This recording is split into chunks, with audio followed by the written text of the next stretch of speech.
get out! Hello tankers and tankettes, time for well, it's a high tier game this time. It's my IS-4, which is at this point, as of making this video, my only tier 10, although I of course have the ST1 or STI, whatever you prefer, which is practically a tier 10 in my book. Yeah, I quite like this machine, and I thought I'd show you this replay because it's a nice high damage match. I do quite well out of this. It's unfortunately I don't get any badges out of it, which I was slightly disappointed by. But yeah, I do reasonably well, I feel, and I don't usually do this much damage in my tier 10 battles. So that may be because I'm a pancake, though. Anyway, normally my instinct is to go up the 7-8 line, whichever tank I'm in, but this, you know, normally, sometimes I go where I'm going now, into the city, and I decide to do it this time because if you get there soon enough, and it depends on the enemy team, but if you take up an aggressive enough position and you've got enough stuff behind you, then you can basically force the enemy team's hand. You can stop them getting into good defensive positions. So I'm going right into this gap and actually straight through it because I can nose over there, take out that poor unfortunate scout first. But they are, you know, I've seen from the minimap, they're not pushing that corner. They are not trying to they're not trying to side scrape, they're not trying to do damage from that corner. So I've taken a really aggressive position here. And there is just an E75 there, the Japan's E100 behind him, but yeah, this E75 is pretty much all alone, so this is very good for me. Just noticed that I'm there. I'm kind of worried about the E100, the 30, and I know there's a tortoise around somewhere. It was unlucky bounce. Yeah, I know I can hurt this guy in front of me. What I haven't noticed, and which I have just noticed, is there is a bat chat shooting at me. So a side full of bat chat shells sounds like a bad idea, so I'm going to back off. Fortunately, I take another hit from the E75 in the process. So, so much for that aggressive position, but it's worked out okay. We've actually taken what is normally the main defensive spot for the enemy team. And you can see on the minimap there is actually an enemy heavy on the 7-8 line. They are now unopposed getting down to our cap. But don't really want to tangle these guys too much. Some damage on the tortoise, but yeah, unfortunately that lurver, or no, it's the scout rather, that corpse blocks me from doing a proper side scrape there, so trying to back out, I took another hit. Not good, and it's actually not looking too great at this point. I've lost 2/3 of my hit points, and I've done a reasonable amount of damage, but there's still some nasty targets around. Now that 110 fortunately comes back to their cap, he does not go down to ours. So there's two mediums and a light that have gone to our cap. That's a lot easier to deal with in terms of decapping. So I'm going to watch this KV4's back because this Tiger 2 might well get tempted. And I do faff a bit too much here. I get a bit fixated on this Tiger 2. And yeah, it goes slightly pear-shaped. Just slightly, but yeah, ouch.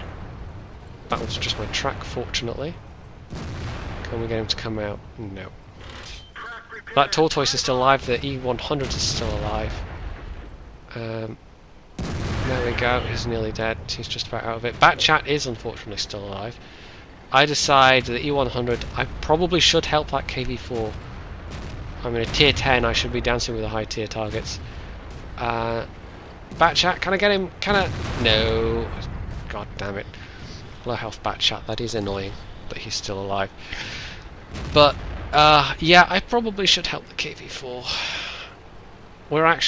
We were doing well, and we've lost a lot of tanks in a short space of time, so I'm gonna have to pick up the pace a bit here.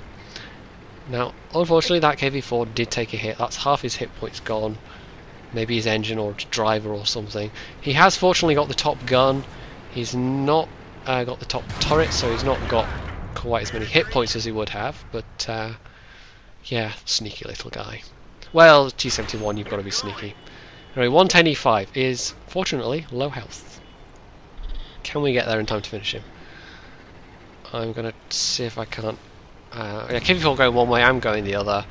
One of us should be able to finish. Actually, yeah, KV4 does. There we go. Very good. E75 is still left alive. The Bat Chat is the main threat at this point, but he is very low health. We'll just have to sneeze at him and he dies. I am trying to get myself wedged, apparently. Oh, there we go.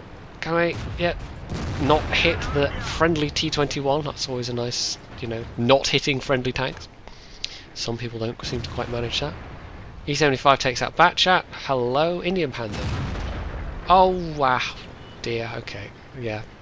That would have been a nice shot. Don't ask me why I was backing up there. I don't know myself. But I know these guys that are left are relatively low alpha guns. I can, even if they pen me, I can take a few hits. So I'm just going to push around this corner. And this was not an elegant game. This was a bit of a derpy game.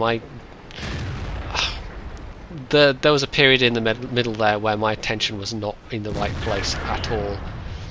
But I've just managed to stay alive long enough and keep my gun in the game long enough and mostly pay attention at the right periods for long enough to actually do quite a a fair amount of damage. Now I wanna hit either the Panther or the Panzer, but I know if I could potentially get tracked through the frontal axle if either of them knows what they're doing, but bam. Yeah, they don't, and so I was faffing a bit there as well. But we've got this guy. Can I get... I really want this Top Gun, can I? Top Gun plus this much damage would be very nice. Yeah, nice try. So one more shot and I've got him. I can has Top Gun, can I? I can has. Whoop. Compensated a bit too far there. I thought it was going to whiz past me. And... no! That low roll. 363. Oh, come on. So somebody else gets the kill. But that was a really low roll for this gun. That was like nearly 100 less than the average damage. I think it's 440 average damage? I can't remember. It's quite a nice gun, this, anyway. It's a tier 10 gun, basically. So I did okay there. I won't say that was an amazing match, but I stayed alive long enough to do quite a lot of damage. And, 5 kills as well, but damage is what counts. Taking out enemy guns is important, but damage is what gets you the XP and credits, basically. So I did better than the T-57 on our team. I did considerably better than most of the rest of the team, and I got quite a nice, some like quite nice credits and XP out of that. It was a pretty good match, and as you can see with the ×5, that was almost 10k XP actually. So even without it would have been over, nearly 7k. I'm approaching 7k. So it wasn't an amazing game, but it was an okay game, and it, I think, shows you in the right circumstances that the IS-4 it can be a really strong tank. It just depends what you're facing, basically, and how well the enemies are playing, and also how well you're playing. But I got away with some derpiness there. So if you enjoyed this, you can hit the like button. You can leave a comment. You can go check out my Facebook page, you guys, which is full of good stuff. Well, it's full of stuff anyway. And as always, stay tuned for more.